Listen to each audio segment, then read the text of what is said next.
시상식에 오신 여러분 환영합니다. 저는 진행을 맡은 영화 전문 기자 임은선입니다. 반갑습니다.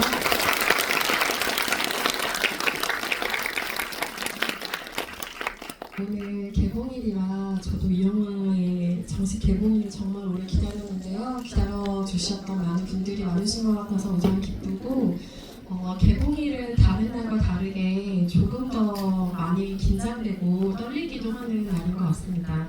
오늘 게스트분들 입장하실 때 그 어느 때보다 따뜻하고 큰 박수로 게스트분들 환영해 주시면 정말 감사하겠습니다. 딸에 대한 오늘은 이미란 감독님, 오민혜 배우님, 그리고 극적으로 오늘 합류가 결정이 된 임세희 배우님까지 함께 하십니다. 큰 박수로 환영해 주시면 감사합니다.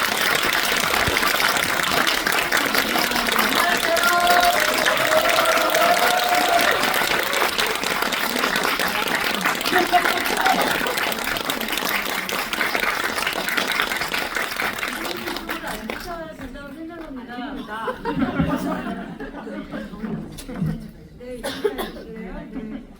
그래서 싸워야지.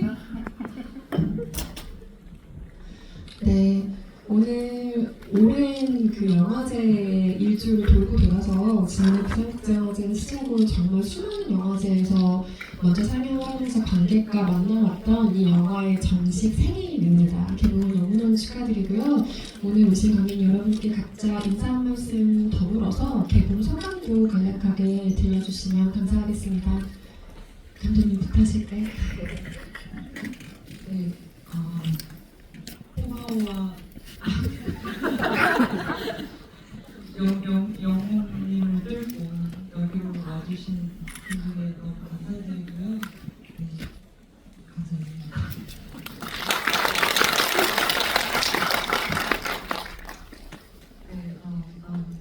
네, 귀한 시간 내주셔서 이 자리에 함께하신 분들은 오늘 좋은 즐거운 추억 하나 만들었으면 좋겠어요. 무대 인사 말고 쉬기 위해서 GV를 하는 건 전 처음인 것 같아요. 네, 좋은 추억을 가로새기는 오늘이 됐으면 좋겠습니다. 감사합니다. 네, 안녕하세요. 네, 딸에 대하여 그린 임세희입니다. 반갑습니다. 네, 저희 어머니시고 이름을 말씀 안 하셨다고. 엄청 떨리고 설레고 개봉날 이렇게 자리에 함께 해주셔서 감사하고요. 잊지 못할 추억을 선사해 주신 것 같아서 네, 뭉클합니다. 오늘 이야기 재미있게 하고 갔으면 좋겠어요. 잘 부탁드립니다.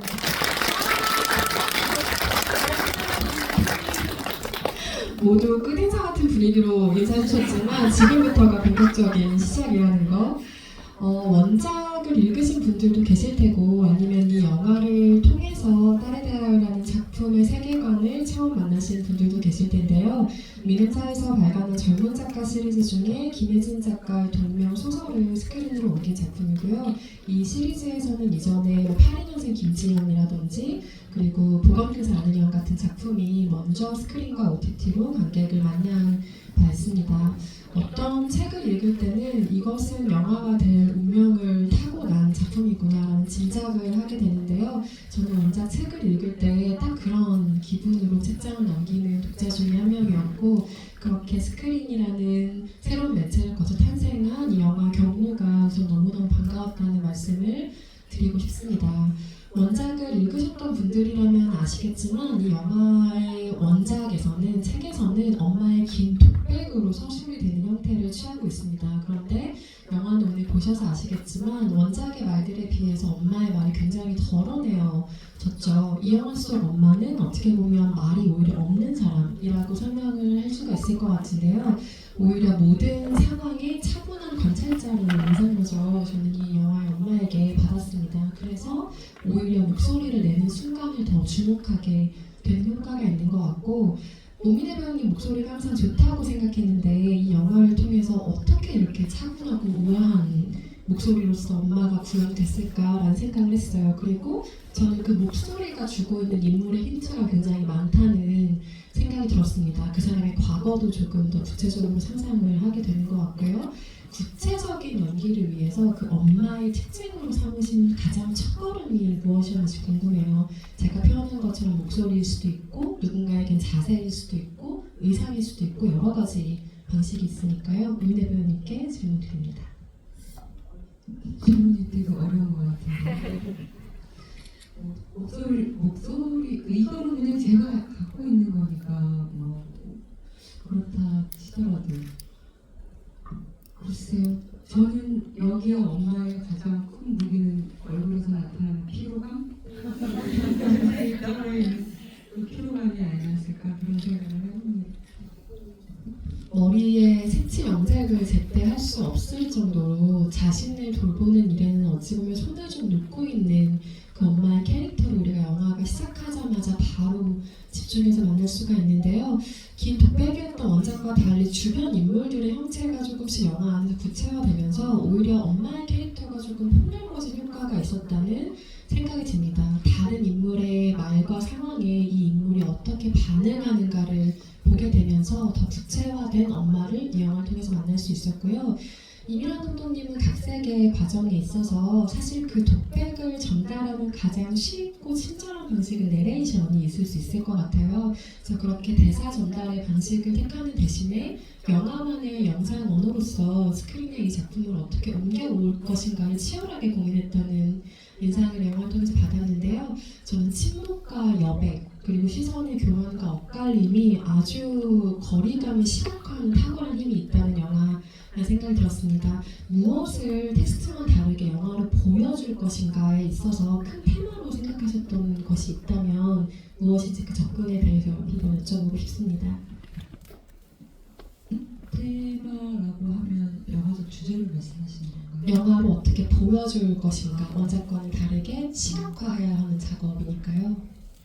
네, 문학은 문자라는 이제 텍스트, 자기만의 문학적 언어가 있고 영화는 시각과 청각 그리고 쇼트와 쇼트의 만남, 병합이라는 영화 안에 언어가 있으니까요.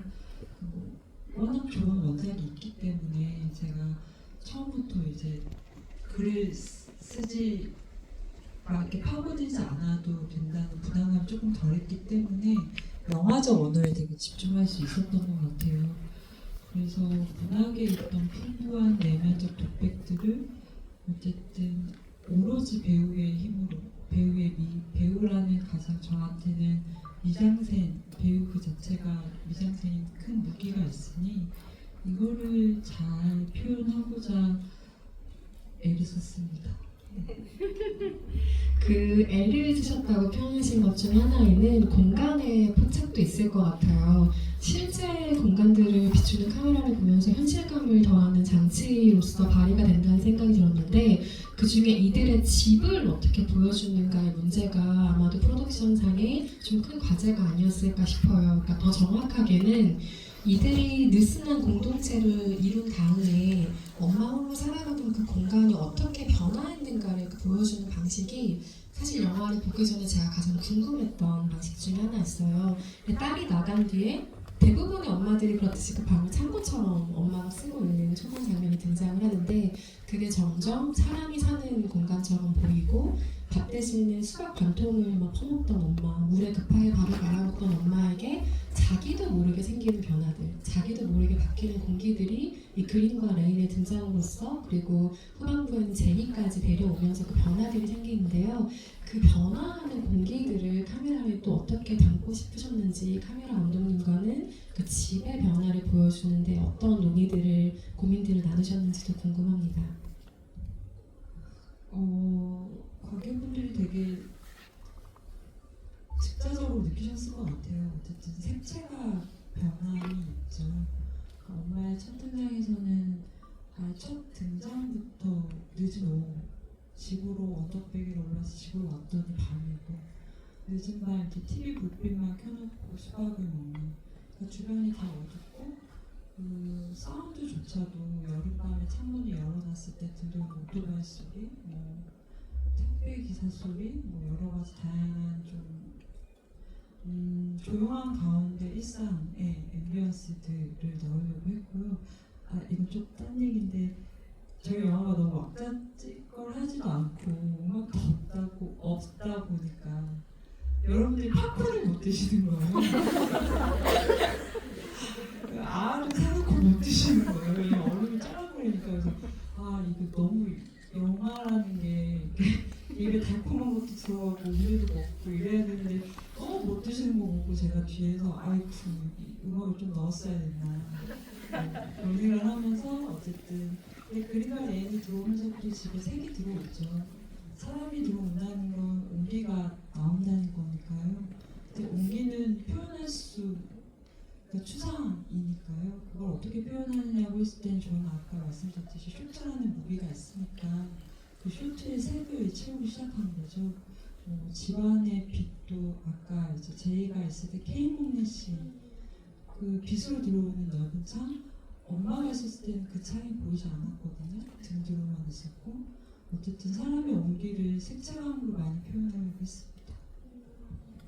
딸의 입장에서 바라보는 엄마의 이야기는 저는 엄마의 입장에서 바라보는 딸의 이야기보다 좀 높은 비중으로 만나게 되는 것 같아요. 출판 시장과 영화 시장에서 그 세대를 향한 고찰, 그러니까 딸 세대가 바라보는 윗세대에 대한 고찰이 조금 더 많은 비중을 차지하는 시장이라는 생각이 드는데 그 사이에서 엄마의 시선으로 경유되는 더 젊은 세대, 자기보다 더 나이 든 세대를 바라보는 딸에 대하여가 굉장히 귀한 존재감을 가진다고 생각합니다. 배우들도 그 차이를 발견하셨을 것 같은데 중년 배우들이 엄마 역할을 어쩔 수 없이 좀 많이 하게 되듯이 젊은 세대 배우들은 딸 역할을 정말 어쩔 수 없이 많이 하게 되잖아요. 근데 하지만 앞서서 제가 얘기한 이유로 같은 딸의 역할이어도 다른 영화와 굉장히 조금 다른 느낌을 가지면서 접근한 딸 캐릭터가 아니었을까 싶어요. 어떠셨어요? 어려운 질문 해주셨네요.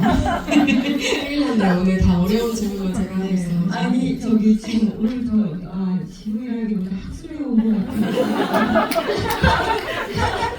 느낌이 드는데 아마도 저희가 영화제를 통하거나 아니면 여러 극장에서 지구이들을 많이 했잖아요. 그런 공통된 질문들이 나오고 그러다 보니까 새로운 질문들 지금 고민해서 만들어 오신 것 같다는 생각이 들어서 지금 쫄깃하게 노리고 있습니다. 그렇기도 하고 영화에 대한 최대한 많은 장점들을 오늘 이야기하고 싶은 마음에 제가 굳이 학술대회라는 얘기까지 들어가면서 지금 이런 자리에 앉아있는데요. 어쨌든 세미 씨가 그렇게 해주세요. 네, 저는 뭐 다른 엄마다, 다른 딸이다라고 딱히 딱 크게 생각하진 않았었는데 저는 일단 이 장르적인 부분으로 저는 사실 드라마를 많이 하는 탤런트거든요. 근데 이제 그 와중에 엄마와 닮은 또 다른 이해관계 혹은 엄마와 다른 불안, 같은 불안이면서 다른 세상을 바라보면서 서로 이렇게 대립이 되고 이해를 서로 하지 못하는 관계로 살아가는 딸은 처음 해본 것 같아요. 그게 좀 다른 부분이었고 좀 엄마의 피로감, 스트레스가 보이는 약간 스트레스가 쌓인 피로감이 있는 모습이었다면 저도 학교에서 땀에 젖은 모습으로 항상 있었거든요. 그러니까 다른 모습으로 피로감이 쌓였지만 서로의 피곤함을, 서로의 애씀을 이해하지 못하는 그 관계가 좀 특별하지 않았나라고 생각합니다. 특정 장면을 촬영할 때 배우가 느꼈던 감흥들에 대해서 구체적으로 물어보고 싶은 게 있는데 저도 아무래도 딸의 입장이다 보니까 이 영화를 볼 때 그림이 정말 피곤하더라고요. 그러니까 저와 같은 딸인데 어떤 면에서 저와 같냐면 자아가 너무 센 딸인 거죠. 그래서 자아를 평생 억누르면서 살았던 엄마가 고깝고 엄마는 왜 저것밖에 못 살았나 은연중에 무시도 하고 그런 내 모습을 너무 막 싫게 바라보게 되는 작품이기도 했는데 거기서 가장 레인과 그린이 그렇게 행동하는 게 뭐냐면 부모가 지어준 이름을 서로 안 부른다는 거예요. 서로를 호명하는 방식이 내가 살고 싶은 자아, 내가 찾고 싶은 이름으로 서로를 부르고 있잖아요. 그런데 결정적인 순간에 경제적으로 어려울 때는 부모에게 손을 벌리고 그리고 가장 무서운 순간에는 엄마 이름을 부르면서 엉엉 어린아이같이 우는 캐릭터란 말이에요. 제가 저한테 가장 보기 싫은 모습을 저는 그린에게 볼 것 같거든요. 제가 싫으셨어요? 그래서 저는 응급실에서 왜냐면 그린 엄마를 그런 순간에 절대 찾을 것 같은 같은 인물이 아니잖아요. 그런데 원작에도 이 장면이 중요하게 등장을 하는데 엄마 앞에서 엉엉 그렇게 엄마를 부르면서 울어버리는 장면을 찍을 때의 느낌은 다른 장면의 그림이 옮겨왔을 때는 또 달랐을 것 같아요. 어떤 느낌들인지 혹시 기억나세요? 감독님이 이렇게 리허설 할 때 그냥 편안하게 해주셔가지고 엄마가 그냥 안으니까 울었는데요. 근데 누구나 아는 감정이라고 생각했고, 그리고 또 그 문장들 속에 저희가 그 이번에 찬란에서 홍보하면서 이 소설 속 문장을 읽는 그런 게 있었는데 그게 아직 나왔나 안 나왔나 기억이 안 나는데 그 오랜 침묵 속에 엄마 품에 안겨 있는 그린의 모습이 이렇게 글로 써 있었고 저희도 그런 상황으로 찍었던 것 같아요. 엄마한테 안기고 나서 그냥 당연하게 이때까지 참았고 누구 앞에서 보여주지 못하는 모습들을 언젠가는 뭐 레인과 그린과 둘이 있을 때는 보여줬던 모습일 수 있겠지만 그냥 사람들 앞에서도 무장해제될 수 있는 건 엄마 아픔이 아니었을까 그런 식으로 촬영했던 것 같은데 기억이 어떠셨어요, 감독님? 엄마 그 이야기를 들어보겠습니다. 아쉬울 때 엄마를 찾는 자신의 모습을 그렇게 미워하지 않아도 된다고 생각을 해요. 성인이 되면 자신의 삶을 찾아서 문화적으로, 독립적으로 나가야죠. 그러다가 인간이니까 결국 이 세상에 엄마의 자궁을 통해서 나오지 않은 사람이 있을 거예요. 내가 정말 절실하게 누군가를 의지하고 싶을 때 결국은 찾는 곳이 어디겠어요? 전 엄마라고 보거든요. 전 지금도 저도 나이가 환갑이 나이는 N년 인생이지만 네. 그렇습니다. 네. 그렇지만 노모의 엄마를 바라볼 때도 제가 정말 힘들 때 결국은 그리워하는 사람이 엄마더라고요. 그래서 그 엄마가 갖고 있는 힘, 그거는 모든 인간이 갖고 있는 어쩌면 그리움의 대상이 될 수도 있고 고향일 수도 있고 그럴 것 같아요. 그러니까 미워하지 마세요. 그런 자신을 좋은 이야기를 지금 카운셀링으로 들은 것 같은 기분마저 드는데 뭐 가족관계 안에 여러 관계가 있잖아요. 아빠와 아들도 있고 아빠와 딸, 엄마와 아들 뭐 여러 가지 관계가 있는데 딸과 엄마는 정말 팽팽한 평행선의 세계인 것 같아요. 사랑과 돌봄과 증오와 불만과 노동의 문제가 정말 한 겹만 따로 떼어놓을 수 없게 아주 복잡하게 얽힌 공동체라는 운명 공동체라는 생각이 항상 드는데 제가 딸인지라 이 영화를 보는 마음이 한층 그렇게도 깊숙하게 들어갈 수밖에 없었던 것 같아요. 오늘 이 자리에 자리하지는 않으셨지만 하인경 배우가 연기한 레인의 존재에 대해서 감독님께도 질문 드려보고 싶었는데요. 저는 이 존재가 되게 시원하고 안쓰럽고 재밌어요. 무슨 뜻이냐면 이 두 모녀는 일단 가치관이 합의될 가능성이 전혀 안 보이잖아요. 그리고 대부분의 그런 모녀 갈등은 자기들만 알죠. 그런데 이 영화에는 레인이라는 관찰자가 있어요. 그래서 그 레인이 이 둘을 관찰하는 가장 가까운 위치에 있는 사람인 동시에 당사자의 말을 가장 정확하고 필요한 순간에 꺼내는 사람이기도 하거든요.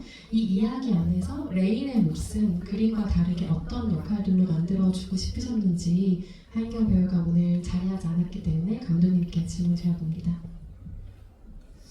그 레인이 되게 매력적이죠. 앞서 말씀하신 이런 이유들 때문에 되게 매력적이잖아요. 그래서 근데 너무 매력적이어서 그 임세 배우님이랑 하인경 배우님은 레인 보고 유니콘 같은 존재라고 이 세상에 없을 것 같은 사람이라고 말씀하셨던 기억이 나는데 이제 그런 뭐랄까 좀 완벽에 가까운 캐릭터여서 저도 약간 고민이 되긴 했거든요. 근데 필요했어요. 왜 필요했냐면 보시다시피 제이, 엄마, 그린 그리고 여타 인물들의 가장 중심축이 되는 인물이 제가 필요했거든요. 그 중심축이라고 하면은 어쨌든 엄마도 이 모든 저희 영화의 가장 큰 관찰자이지만 이 둘 관계 그리고 엄마가 외부 세계와 맺는 관계 그러니까 더 대타자로서 이들을 바라볼 수 있는 관찰자 근데 되게 인간적인 사람이죠. 차가운 사람이죠. 차가운 사람인데 왜 차가울 수 있냐면 거리 조절을 잘하는 사람이라고 생각했어요. 예.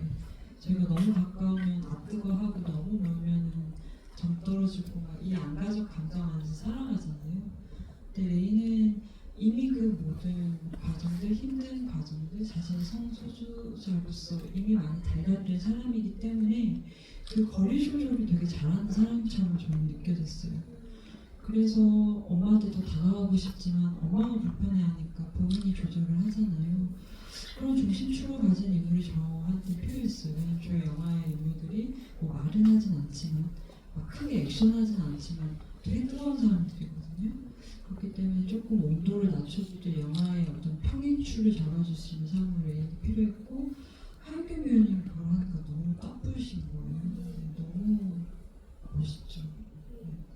이렇게 좀 단단한 레인과 헐렁한 그린의 조화가 아주 좋았던 걸로 기억이 그 원작에서 사라진 설정 그리고 새롭게 생긴 설정에 대해서도 한번 여쭤보고 싶은데 원작에서는 그 위층에 살고 있는 세대가 살고 있는 가족의 그 남편이 폭력을 저지른 어떤 소리를 듣고 레인과 그린이 아주 강력하게 저항을 하는 장면이 있어요. 그러니까 본인에게 가하는 폭력은 아니지만 그 폭력을 모른 척하지 않고 경찰을 불러서 좀 소동이 일어나는 장면이 있는데 그 장면은 영화에서 빠지게 됐죠. 그리고 마지막 장면 제니 죽은 다음에 다른 돌봄 노인을 데리고 횡단보도를 건너면서 아마도 그린과 레인의 관계로 보이는 다른 젊은 사람들을 지그시 바라보는 엄마의 장면은 이 영화에서 추가가 된 장면인데요. 원작에서 영화로 옮겨오면서 사라지고 또 추가가 된 대표적인 순간들 중 하나씩으로 소개드릴 수 있을 것 같습니다. 감독이 생각한 삭제의 필요, 또 추가의 필요에 대해서 그 두 장면 얘기를 좀 들어보고 싶거든요. 근데 이런 것 같습니다. 어쨌든 좋은 원작이 있기 때문에 이 영화를 보고 원작을 보시든 혹은 원작을 보고 이 영화를 보시든 뭔가 삭제의 여부 혹은 추가의 여부를 당연히 떠올리실 수밖에 없다는 거를 이해하면서도 저의 감독으로서의 욕심은 그냥 원작을 보고 싶다. 혹은 기억나지 않았던 원작을 다시 되쳐보고 싶다 정도의 감상이었으면 좋겠는 거예요. 그러니까 이게 추가가 있고 없고가 아니라 원작은 원작 다른대로의 완벽한 구성이 있고 그러니까 완벽하다는 건 수많은 과정을 거쳐서 출판된 그 마지막 구성을 얘기하는 거고요.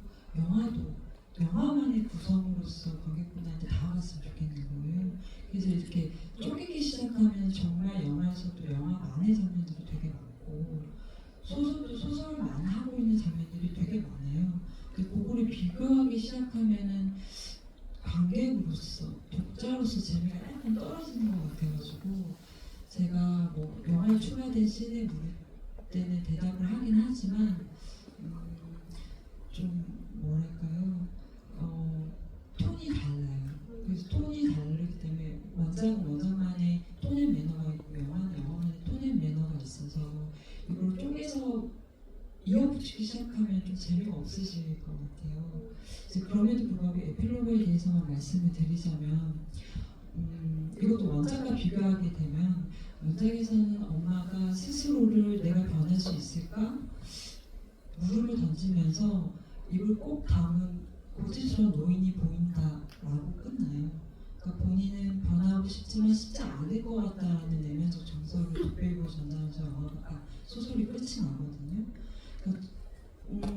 근데 저희 영화는 엄마가 되게 젊은 횡단보도 건너편의 두 여성을 보면서 예전에는 보이지 않았던 혹시 쟤네들이 그린과 레인 같은 친구들이 아닐까?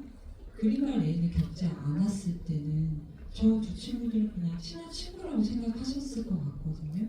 근데 그런 식으로 본인 안에 질문을 던지면서 약간의 변화의 폭을 좀 더 원작보다는 넓힌 그런 설정이 마지막에 저희가 덧대었죠.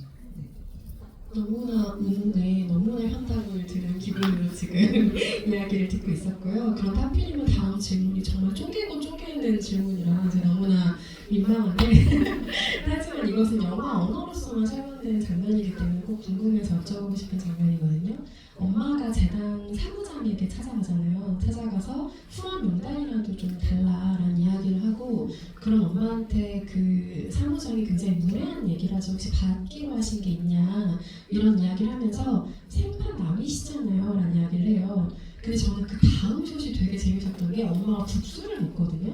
근데 이 국수를 먹는 건 이야기의 전과 후에 아무런 영향을 주지 않아요. 왜냐면 국수를 먹고 그 다음 장면이 바로 요양원에서 잠든 제이를 내려다본 엄마의 숏이거든요. 근데 이 엄마가 평소에 음식을 그렇게 잘 챙겨 먹는 사람도 아니고, 그리고 뭔가를 이렇게 또 후루룩 먹는 시원한 느낌을 영화 안에서 본 적이 없는데, 왜 이 엄마는 조금 모욕적인 말을 들었던 순간에, 혹은 자신의 생각을 이해하지 않는 사람의 순간에 영화가 엄마가 그렇게 뭔가를 잘 먹는 장면을 하나 붙여준 것일까? 이 숏은 끝까지 빼도 사실은 무방한 숏이었다고 생각이 드는데, 편집을 하는 어떤 입장을 헤아려 보면 그 숏이 들어간 이유가 너무너무 궁금했어요. 영화를 볼 때마다 궁금했거든요. 너무 쪼개는 질문이라 죄송하지만 답변을 들어보고 싶습니다. 자랑하자면 영화에만 있는 장면입니다. 쪼개주셔서 감사합니다. 필요할 땐 또 쪼개달라고.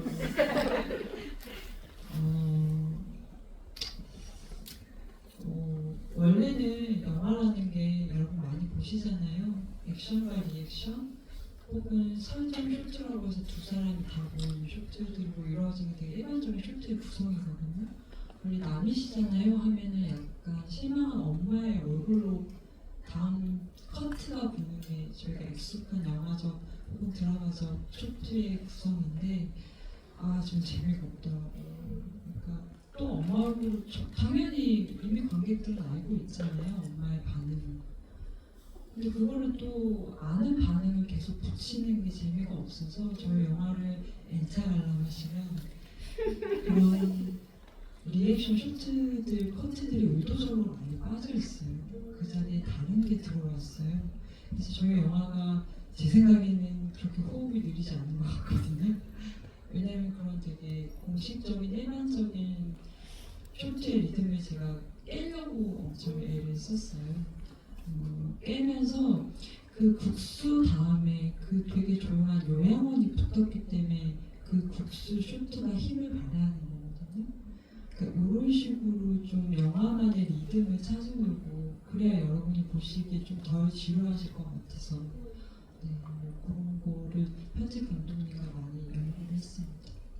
제가 엔차 관람 시 도움이 되도록 강력한 힌트 하나를 지금 추천해드린 셈이에요. 이런 리액션 컷들을 영화에서 더 많이 발견해 주셨으면 좋겠고요.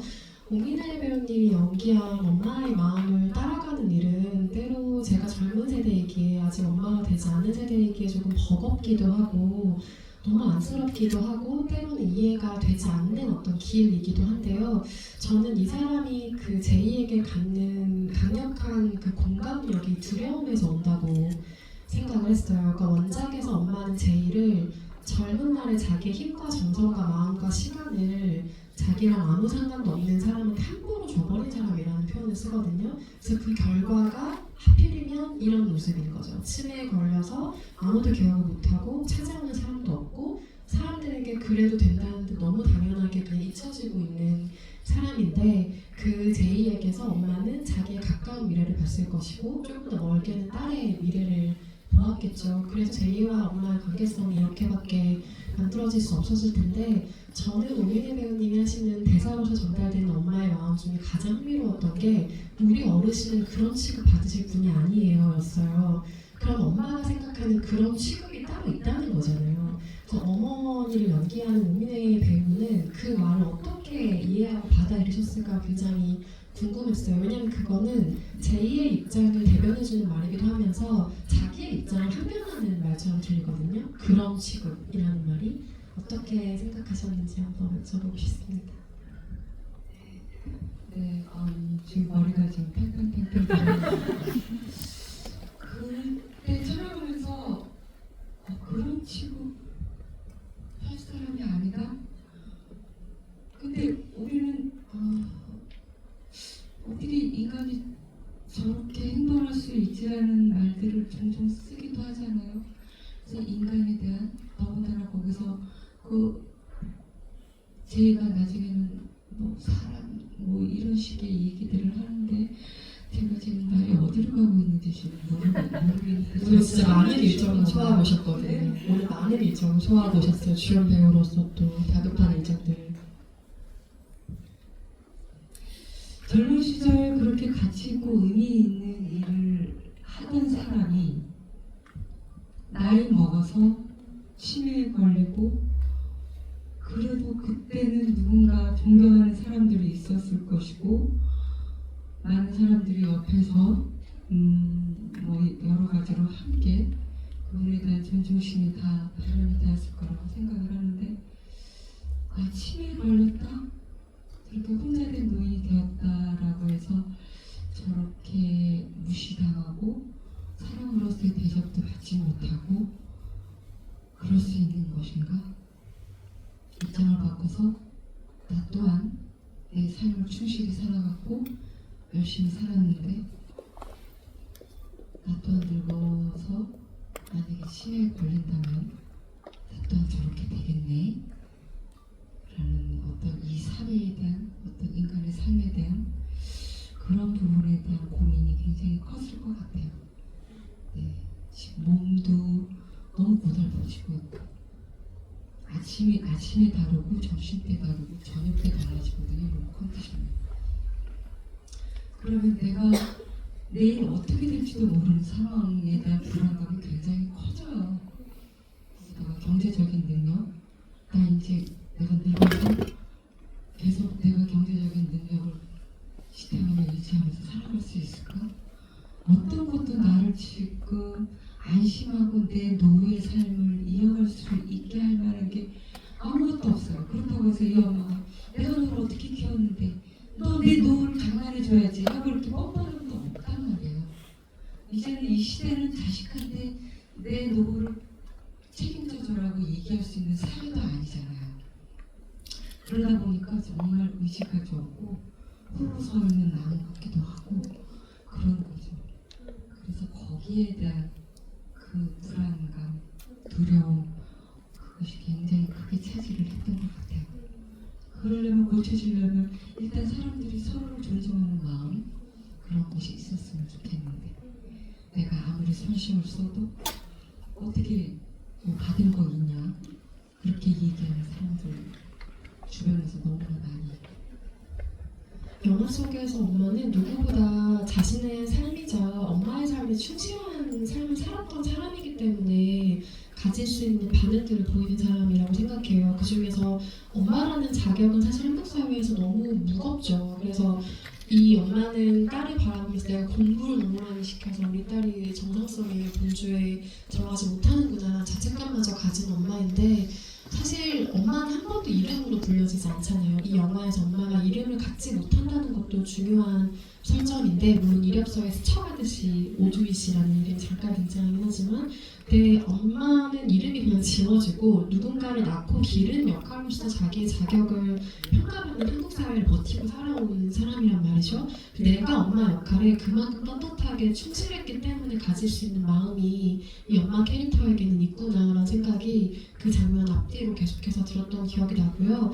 그렇다면 젊은 세대인 임세미 배우가 생각하는 영화는 또 다르게 보였을까 싶은데 저는 이 영화를 통해서 나이 든다는 거에 두려움 그리고 죽을 때까지 노동해야 되는 삶에 너무 피로함 같은 것들 죽음까지 내가 계속 이걸 그냥 견뎌내야 되는 삶이라는 제가 아직 걸어보지 못한 그 길에 대한 생각을 정말 많이 하게 됐어요. 그리고 젊은 세대에게 이 삶이 과연 어떻게 다가갈까 아주 어린 10대, 20대 관객들에게는 이 삶이 도대체 어떻게 보일까가 너무 궁금했던 기억이 나요. 세미 씨에게는 그 삶이 어떻게 다가왔어요? 계속 두려운 삶, 일해야 하는 삶 이런 게 어떤 무게감으로 이 영화를 대할 때 다가오는지도 궁금해요.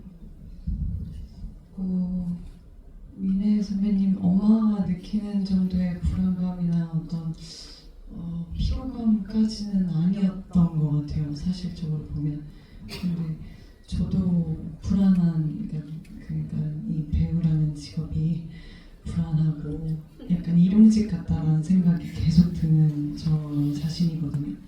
그러니까 언제 불려질지 이 선택이 마지막일지 이 작품이 끝일지 모르는 그런 불안감? 그게 약간 비슷하게 다가오기도 했었는데 저는 사실 이 전체적으로 봤을 때 오늘은 엄마의 이렇게 짜증난 표정들이 저한테 좀 많이 꽂혔던 것 같아요. 매번 이 작품을 볼 때마다 다른 거에 꽂혀서 어떤 날은 요양원에 앉아있는 뒷모습에 할머니 모습에 갑자기 울컥하고 어떤 날에는 레인의 혼자 있는 방 안의 모습에 제가 마음이 막 서슬이 펄해지기도 하거든요.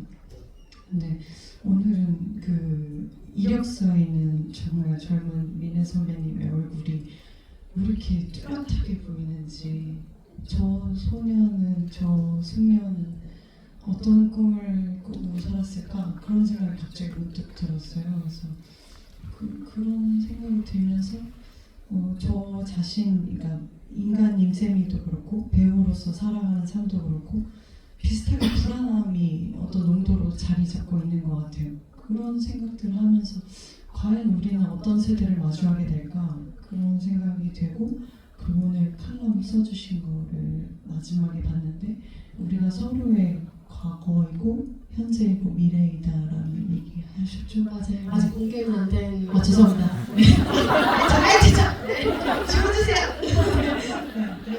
그래서 어쨌든 그런 문장이 저한테 자리 잡은 것 같아요. 영화라는 게 매력이 그런 것 같아요. 나의 삶이 아닌 다른 삶의 나의 시간을 좀 포개어보는 것, 그리고 내가 지나갔던 과거뿐 아니라 나에게 다가온 시간을 체험하게 하는 것, 당장은 이해되지 않더라도 그 시간 속에 나의 상황을 놓아보는 것, 나의 생각을 겹쳐보게 하는 것이 영화가 좋은 서사가 가진 힘이라고 생각하는데 까르데아가 그 힘을 충만하게 발휘하는 영화의 덕분인 것이겠죠. 마지막으로 공통 질문 하나씩만 드리고 관객석을 마이크로 넘기려고 하는데요. 저는 이 영화가 그럼에도 불구하고 이해해보려는 사람들의 이야기라고 생각해요. 근데 그 전제는 타인은 내가 절대로 이해할 수 없는 존재라는 것을 이미 인정하고 가는 영화인 것 같아요. 그럴 때 우리는 무엇을 할 수 있을까라는 질문에 오히려 좀 가까운데 그러니까 애초에 이 지향점이 명쾌한 봉합이나 깔끔한 이해로 가는 영화일 수는 없는 거죠. 그렇게 갈 수는 없지만 타인을 향한 온전한 이해는 불가능의 영역이지만 이 갈등과 혐오와 다름이 막연한 이 세상에서 내가 아닌 누군가를 이해하고 받아들이고 나아가 사랑하는 일이 과연 가능한가라는 어려운 질문을 또 우리에게 던지는 작품이라고 생각해요. 그래서 세 분은 이 까르데아라는 작품을 거치면서 타인을 이해한다라는 그 생각의 변화가 조금씩 일어나는지 궁금해요. 저는 이해한다는 말을 되게 겁먹는 것처럼 하는 사람인데 이 영화를 보고 나서 그렇게 하지 않습니까?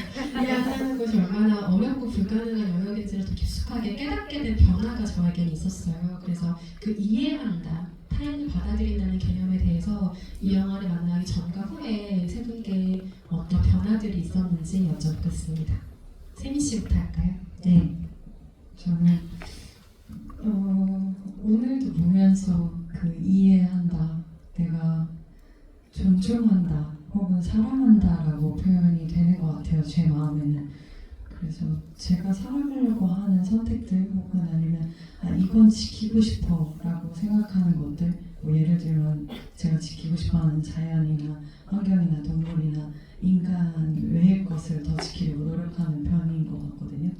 근데 그게 저로서 시작하는 것 같아요. 그러니까 내가 저런 취급을 받지 않고 싶은 마음, 그냥 아무것도 아닌 존재라고 뭉개지고 버려지고 하는 게 아니라 그냥 언젠가 우리도 그 존재가 될 건데 그런 생각이 딸의 대화를 마주하고 만난 이후에 더 명확해지고 더 열심히 지켜내고 싶은 마음, 더 이해라는 말이 어렵다면 더 사랑하고 싶은 마음, 그런 게 더 자리 잡고 있는 것 같습니다. 이 영화를 통해서 저는 제 삶에 대한 삶에 대한 그런 공부를 많이 하게 되거든요. 이 작품하면서는 먼저 그렇게 되려면 뭔가를 이해하려면 먼저 남과 내가 서로 다르다는 것, 거기에 대한 이해가 먼저 선행돼야 된다고 생각을 해요. 근데 저한테 적용된 부분은 뭐였냐면 저는 애지간하면 인간관계 좋아요. 좋은데 딱 한 사람이 안 좋았어요. 누구냐? 엄마.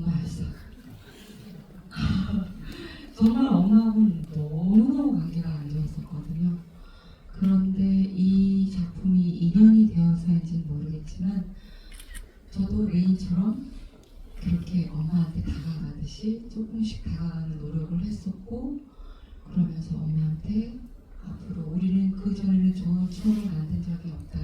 우리는 좋은 추억이 저장되어 있잖아요. 물론 어머니는 이런 언어로 표현을 합니다. 그렇지만 이제부터는 우리 좋은 추억을 얼마나 많이 만들어보자 이렇게 얘기를 했었어요. 그렇게 얘기하고 시도를 했고 갈등이 없었을까요? 있었죠. 그런데 회피하지 않았어요. 그전에는 회피했거든요. 내가 또 싫어하는, 내가 또 강요가 또 시작되고 있어. 뭐 이제 이런 것들, 그럼 싸우기 싫으니까 제가 그냥 회피해버리고 도망가버리는 식으로 그런 식으로 대처를 했었는데, 이번에는 제가 그러지 않고 갈등이 있어도 조금씩 엄마한테 다가가면서 딸이 원하는 것이 무엇인지에 대한 대화를 이제 조금씩 하기 시작했던 거죠.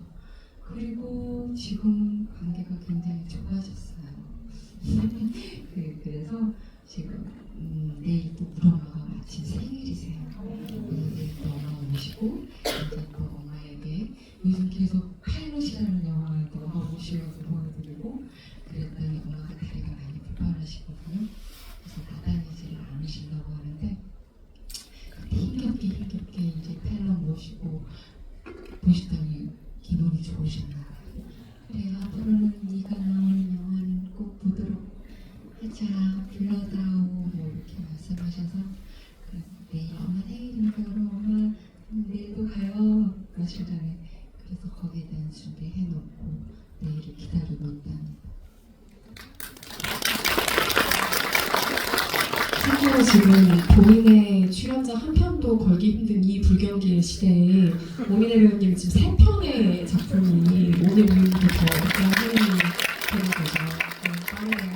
그리고 전창의 계속해서 상영 중인 파일럿, 한국의 실어서까지 오민혜 배우님의 작품도 많은 사랑 바라겠고요. 이민환 감독님 답변을 마지막으로 들어볼까요?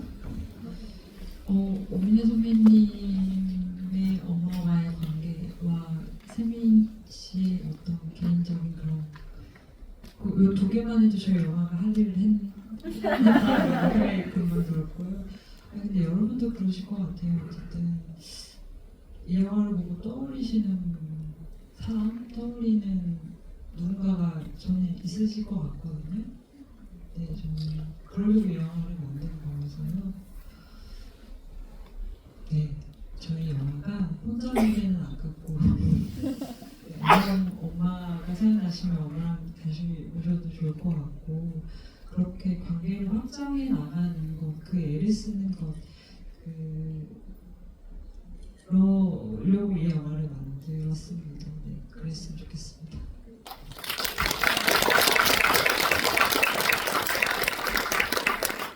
제가 앞서서 너무 학술대회 같은 분위기를 만들어서 지금 너무 마음이 무거운데요. 관객석으로 마이크를 넘겼을 때는 사소하고 가벼운 질문도 얼마든지 좋으니 세 분께 궁금하셨던 점이 있으면 손을 들어주세요. 마이크를 전달해드리겠습니다. 두 번째 줄에서 가장 먼저 드신 관객분께 마이크 드리겠습니다.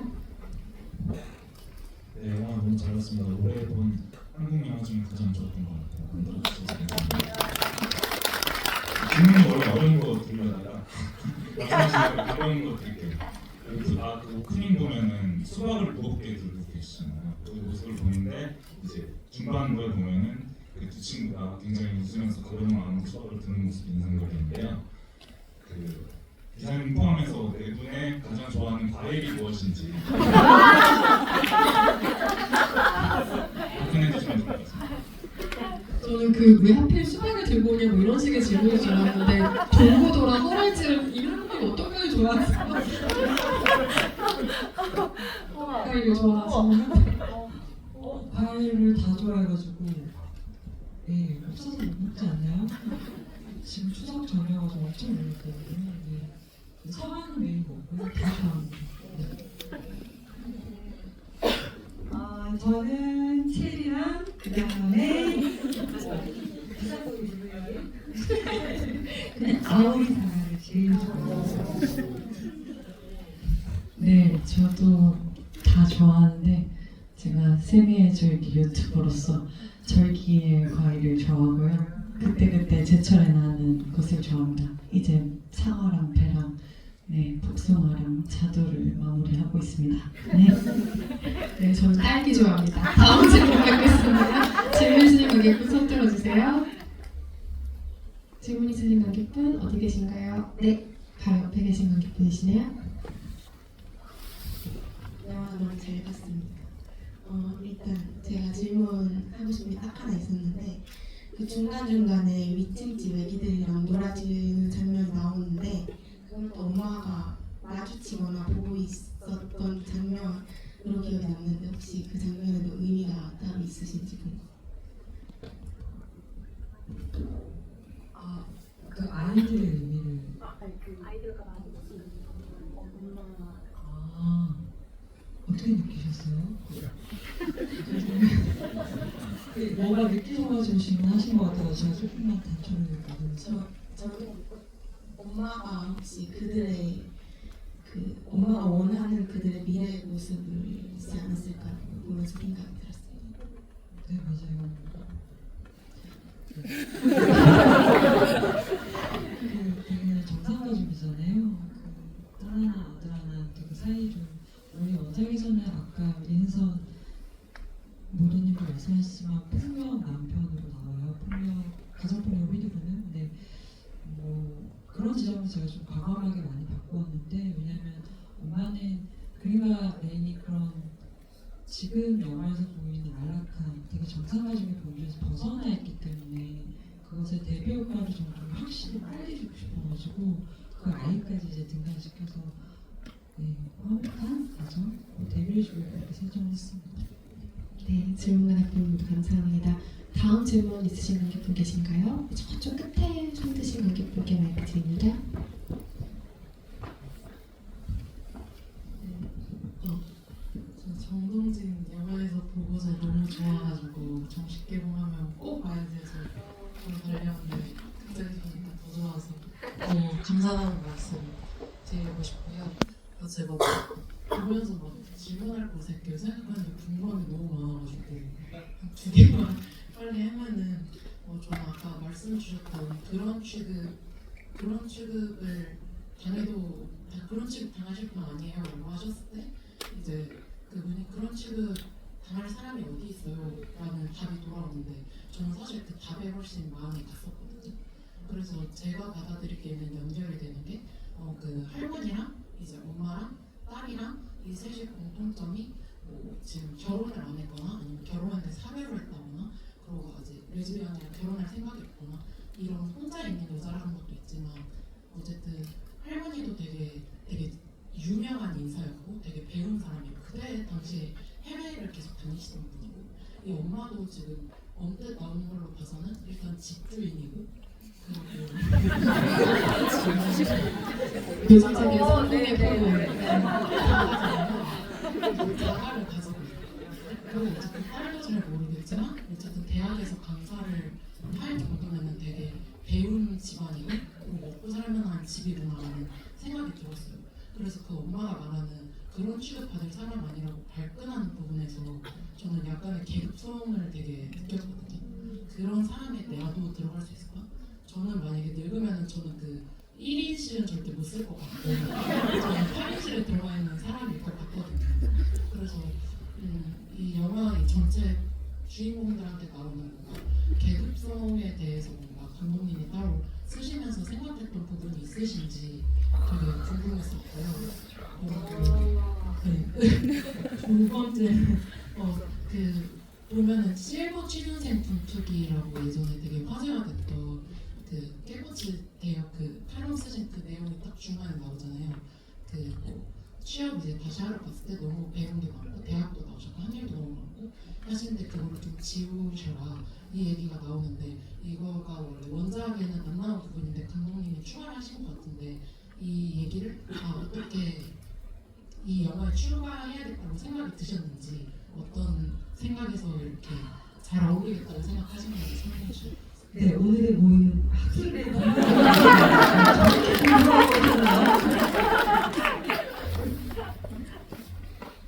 제가 심어둔 발제자였습니다.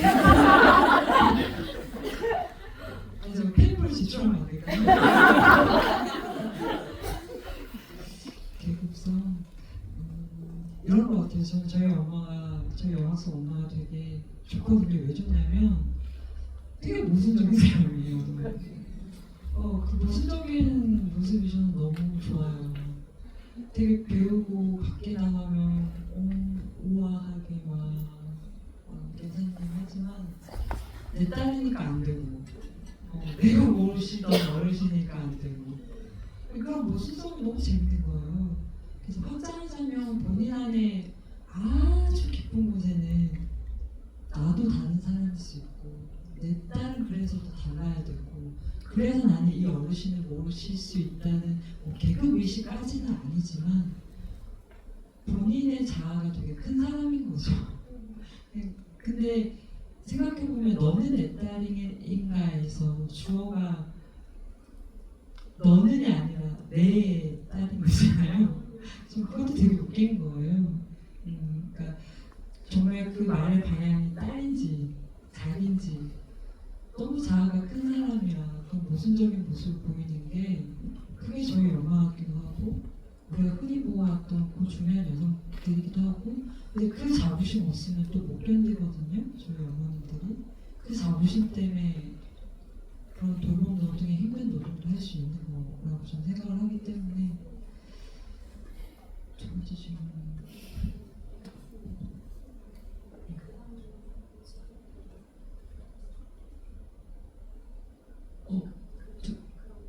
그게 두 번째 질문이었나요?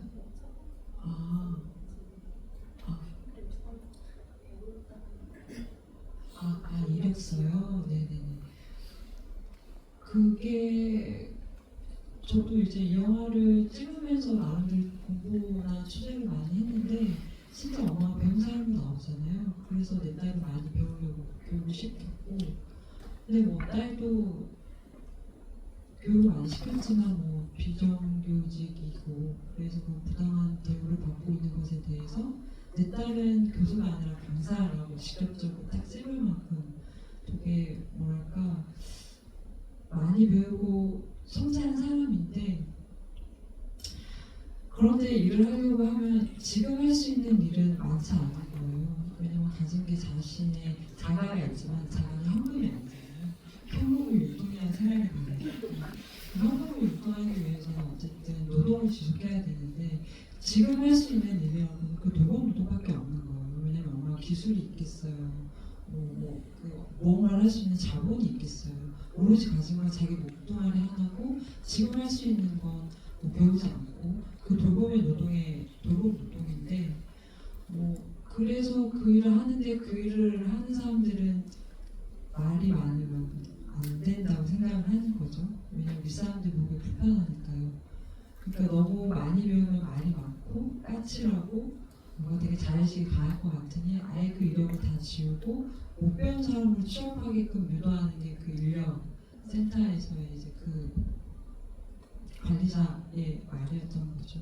그것도 저는 사회의 면면, 되게 모순적인 면면이라고 생각해서 재밌는 장면이라고 생각하고 넣었습니다. 네, 질문과 답변 모두 감사합니다.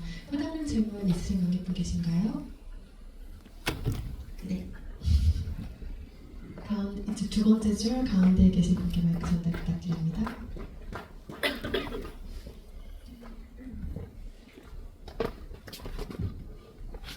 장례식장 관련해서 질문이 있습니다. 임진미 교수님께서는 올블랙으로 나오셨는데 하영민 교수님께서 화장사탕으로 나오시거든요. 캐릭터에 대해서 의견은 설명이 있으신지 아니면 그 밖에 기타 이야기에 대해 이야기 들려주셔도 좋을 것 같습니다.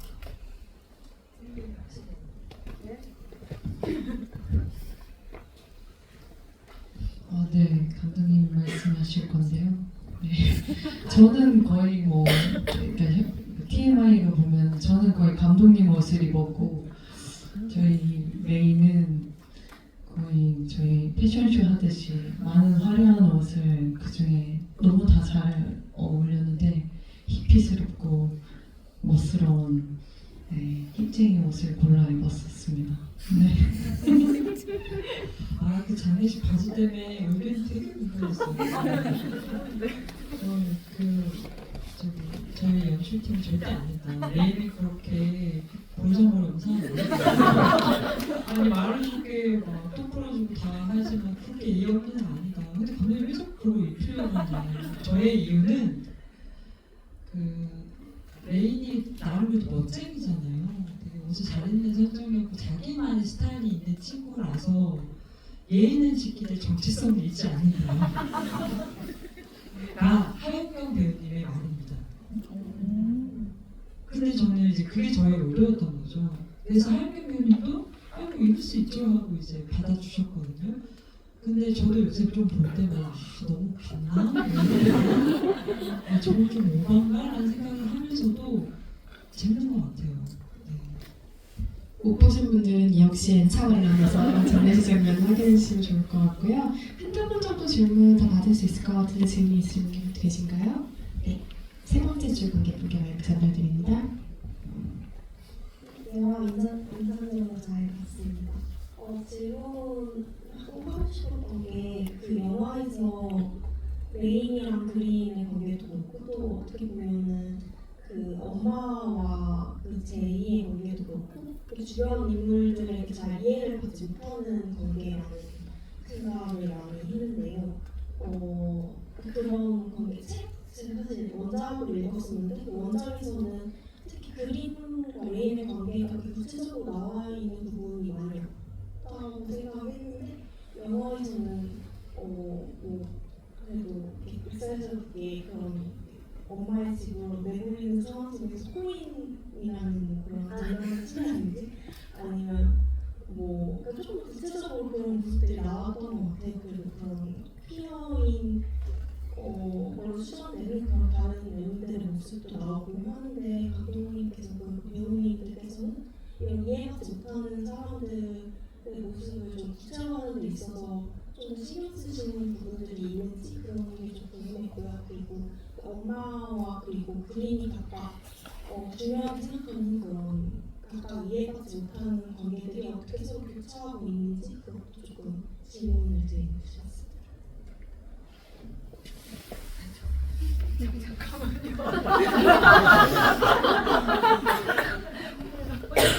딴 생각하고 네, 저기 아까 좋아하는 과일이 뭐냐고 물어보신 저는 사랑합니다. 네. 진짜. 그 이해라는 말이 진짜 어렵죠. 그래서 이해하거나 포기하거나 이 두 사이로 왔다 갔다 하는 게 저희 마음인 것 같아요. 근데 이 영화를 보시면 저는 엄마가 왜 저런지 좀 이해 가시잖아요. 이해 간다는 게 마지막에 고백하잖아요. 처음으로 자신의 속내를 꺼내는 게 내 딸이 나나 어르신처럼 혼자 될까 두려웠다고 하잖아요. 그 말이 좀 되게 좋다고 느꼈던 게 어르신한테 그렇게 했던 게 정말 순수한 이타심이야 라고 물으면 아니죠. 그 가까운 자신의 미래가 제이처럼 될까봐 두려웠던 거여서 더 그렇게 극진히 오셨던 거잖아요. 그리고 그린 같은 경우도 정말 동료 해고 교사를 위해서 그렇게 투쟁을 하는 거냐? 아니죠. 자기도 동성애자고 그게 자기 일이 될 수 있기 때문에 그렇게 발벗고 나서는 거잖아요. 레인도 그냥 정말 자기 욕심 때문에 엄마 집에 들어와서 그렇게 민폐를 끼치는 거잖아요. 저는 이게 되게 이기적인 이타심이라고 생각했어요. 그리고 이해심이라는 게 방향성을 밖으로만 던지면 좀 너무 어렵더라고요. 어디서부터 시작해야 될지 모르겠더라고요. 그랬을 때 그 방향성을 나한테 찾으면 나한테 찾아서 되돌려주면 좀 그나마 포기하지 않게 되더라고요. 그러니까 이해는 저도 모르겠어요. 근데 어쨌든 포기하지 않고 엄마도 계속 그린을 보고 레인도 지그시 보잖아요. 어쨌든 영화는 시선의 영화라고 저도 다른 면에서 생각하는데 포기하지 않는 마음 이해는 되지 않지만 그 질문의 방향을 본인에게 돌리는 것 그게 그나마 이해라는 되게 추상적인 언어의 실천적인 행위가 아닐까라고 생각을 했습니다. 추가된 어떤 일상적인 장면들에 대해서도 이 사람들에게도 매번 갈등하고 매번 두려워하는 순간만 있는 건 아니잖아요. 같이 모여서 그걸 먹는 순간도 있고 자연스럽게 이 세대의 고민을 나누는 순간도 있고 연인으로서의 대화를 할 때도 있고 그런 순간들에 대한 아주 사소하지만 중요한 묘사들이라고 생각했던 기억이 있습니다. 오늘 개봉일이라 주비를 끝마치기 전에 저희가 좀 특별한 수순을 하나 준비를 했는데요. 오늘 이 자리에 계신 한 분께 특별히 감사를 좀 전하는 시간을 마련하셨다고 합니다. 여기 계신 분들이 어떤 시간인지 누가 설명해 주실 거죠? 네, 두 분 자리에서 일어나시고 저희 잠깐 네, 같이 축하해 주시면 좋을 것 같습니다. 마이크를 감독님이.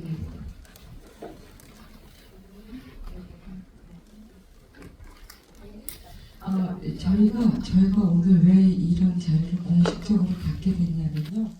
저희가 이 영화가 만들어지기까지 많은 영화제를 다니고 그래서 공식적으로 감독상도 받고 촬영상도 받고 저희가 정말 받고 싶어하는 관객상도 받고 배우상도 받고 많은 상을 받았었어요. 근데 저희는 근데 저희가 관객들의 사랑을 직접적으로 받았단 말이에요. 그런데 영화는 배우만이 만드는 것도 아니고 감독만이 만드는 게 절대 아니거든요.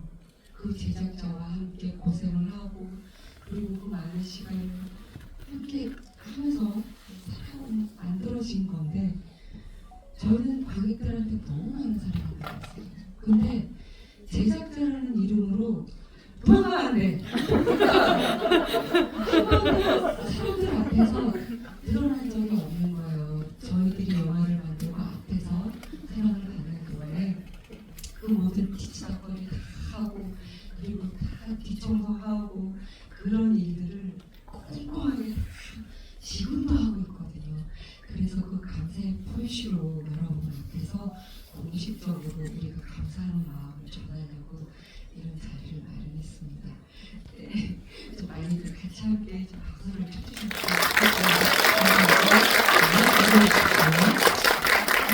저희가 감사패를 만들었는데요. 이건 미랑 감독님이 직접 네, 글을 작성해 주셨습니다.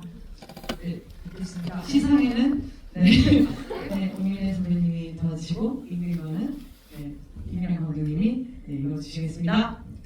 네, 짜릿하여 이 영화의 시작은 재정주 프로듀서였습니다.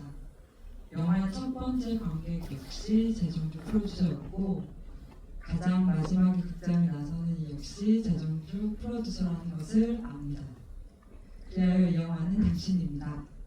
그 사실이 자랑스럽습니다. 딸에 대하여 팀 드림.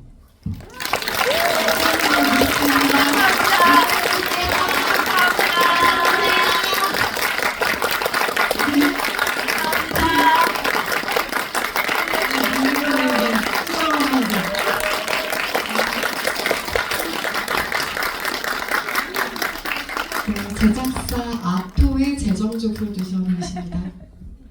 아까 맨 앞에 하던 사진 연진 찍으라고 해가지고 제가 오늘 사진 찍는 역할로 앞에 앉았는데 이런 계획을 하신지 몰랐네요.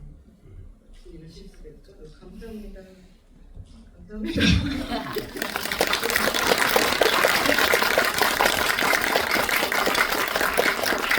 얼마나 꼼꼼한지요. 제가 지부에서 막 욕하잖아요. 우리 이란 감독님도 막 욕하고 막 쪼고 그런단 말이에요. 못살게 굴었다고 막 그러는데 우리 똑같아요. 이러면서 막 그래 참거든요. 얼마나 고생했는지. 지켜봐 주셔서 감사합니다. 네, 감사합니다. 세분 자리로 잠시 돌아와 주시고 저희가 마무리도 해야 되니까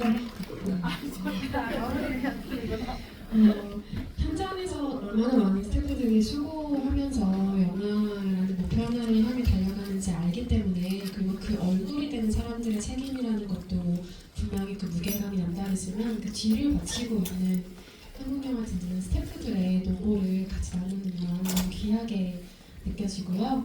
영화를 만드는 많은 사람들의 마음을 영화를 보시면서 한 번쯤은 생각해 주셨으면 좋겠습니다. 오늘 와주신 관객 여러분께 끝인사 한 말씀씩 해주시고 자리를 마무리할까 하는데요. 태미 씨부터 할까요? 네. 네, 이렇게 평일날 피곤하실 텐데 끝까지 함께 해주셔서 너무 감사하고요. 오늘 개봉날 저에게 정말 특별하고 잊혀지지 않을 추억을 내주셔서 너무 감사하고, 제가 은성 모더님과 가까운 사이인데 처음 고레에다 히로카즈 GV에서 만났는데 제가 이렇게 영광스럽게 이미란 감독님과 엄민혜 선배님과 제가 이렇게 한 자리에 있다는 게 또 모더님과 함께 좀 뭉클한 순간이고요. 평생 잊혀지지 않을 것 같습니다. 오늘 저희 영화 봐주셔서 너무 감사하고, 엔차 관람 해주신 저의 이웃분들, 그리고 처음 보는 관객분들, 많은 분들 정말 사랑하고, 네, 복 받으실 거예요. 잘 부탁드립니다. 저는 옛날 생각나요. 저 2018년도에 배우 때려 치우려고 그랬거든요. 그러다가 내가 제일 잘하는 거, 좋아하는 게 뭐지? 라고 생각했을 때 그건 제가 영화 찍는 일이었어요. 그래서 그런데 난 알바로만 생각했지, 내가 이렇게 좋아하는 걸 주임식을 갖고 능동적으로 움직인 적이 있었던가 생각했더니 아니었어요. 그래서 그렇다면 3년만, 정말 3년만 내가 최선을 다해서 한번 다 해보자라고 했는데, 그 결과가 그 결심이 지금 왜 저를 만들었던 거예요. 이렇게 주인공이 돼서 여러분의 사랑을 받으면서 개봉을 하게 됐다는 것 자체가 얼마나 감사하고 가슴 뿌듯한 일인지 모르겠습니다. 그건 저 혼자만의 노력으로 되는 건 절대 아니라고 생각합니다. 모든 사람들과 함께한 여러분들의 관심과 사랑, 이런 것들이 다 모여서 된 일이라고 생각하고요. 그리고 앞으로는 저도 그 늙음에 대한 두려움이 굉장히 커요. 근데 요즘 제가 하고 있는 생각은 어떻게 하면 이 늙음을 보다 지혜롭게 넘길 수 있을까? 그러면 늙음의 두려움을 생각하지 말자. 사랑이라는 거 생각하자. 그러면서 요즘 계속 어떻게 하면 사랑을 하면서 살 수 있을까라는 부분에 대해서 많은 고민들을 하고 있어요. 네. 그래서 이 마무리를 못 짓겠네. 앞으로 열심히 여러분도 사랑하고 내 주변 사람도 사랑하는 그런 배우로서 열심히 활동하도록 하겠습니다. 감사합니다.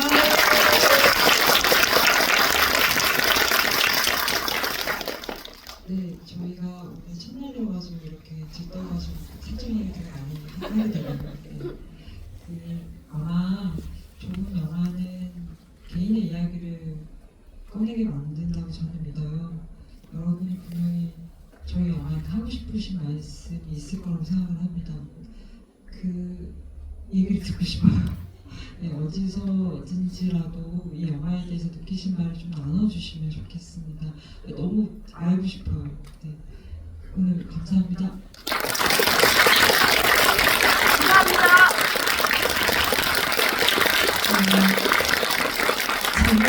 딸의 별 것이 진짜 탁월한 영화라는 생각이 드는데, 여기 자리는 사실 과로인 것 같아요. 그러니까 딸 대신 채워줄 수 있는 정말 수많은 단어들이 있고, 이 영화가 단순히 퀴어의 문제가 아니라 퀴어, 비정규직, 돌봄과 노동의 문제, 노약자와 사회적 균형을 가려질 수밖에 없던 많은 사람들의 이야기를 호명하듯이 모든 세대와 너와 나를 떠나서 모든 사람들의 이야기로 퍼져가는 좋은 확장성을 가진 제목이자 이야기라고 생각합니다. 아까 세미 씨가 스포일러를 했는데, 제가 오늘 딸에 대하여와 원본을 쓰면서 마지막으로 썼던 문장은 사회적 관계 안에서 살아가는 우리는 모두 서로의 과거이자 현재고 다가올 미래다라는 표현이었어요. 모두 연결되어 있는 그 감각을 잊지 않는 하루하루가 되었으면 하고요. 주변에 딸에 대하여 좋은 입소문을 많이 부탁드리고, 오늘 이야기 들으시면서 놓치신 애자 관련 포인트들도 설명 중에 챙기셨으면 좋겠습니다. 저희 오늘 마무리하기 전에 단체 사진을 한 컷 찍을 거고요. 그리고 퇴장하실 때는 엽서를 한 장씩 진정해드리기 때문에 게스트분들이 퇴장하시는 출구 반대편으로 퇴장을 부탁드리겠습니다. 사진을 찍고 마무리하겠습니다. 오늘 감사합니다.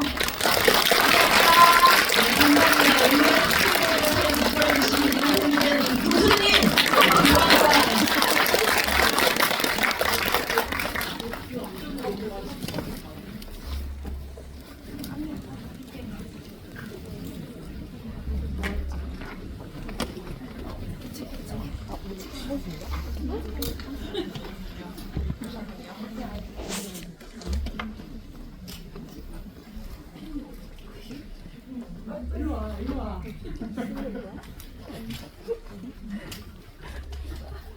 찍을게요. 하나, 둘, 셋. 한 번 더 찍겠습니다. 하나, 둘, 셋. 됐습니다.